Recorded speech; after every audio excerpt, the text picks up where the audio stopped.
Malacanang nabigyan ng proteksyon ng pamilya ng Maguindanao Massacre victims laban sa mga umano'y nag-aalok ng suhol mula sa kampo ng mga ampatuan. Ito ang balita ni Nel Maribuho. Hinikayat ng Malacanang ang pamilya ng Maguindanao Massacre victims na hindi sakop ng Witness Protection Program na sumailalim na upang maproteksyonan sila ng pamahalaan.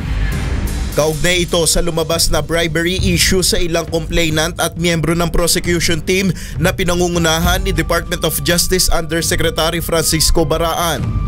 There will be instances where, and for those who are not covered by the Witness Protection Program, we would ask them and request them actually to join the program so that they will not be put in harm's way.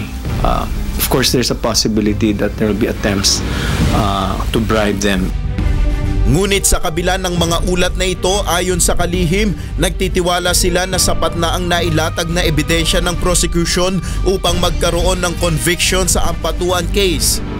So insofar as evidence are concerned, insofar as the witnesses, the testimonies are concerned, nandoon na.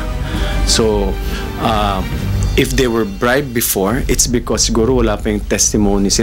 Pinaboran rin ng Malacanang ang ginawang paghahain sa Office of the Ombudsman ng graft and corruption complaint sa isang nagngangalang Jeremy Hoson laban kay Baraan kaugnay ng umano'y suhulan sa kaso ng Maguindanao Massacre.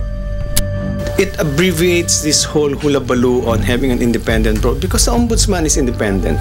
So since a case is already, a complaint has been filed before the office of the ombudsman, well and good. Let Undersecretary Francis Baraan defend himself. That is the proper forum where he can defend himself.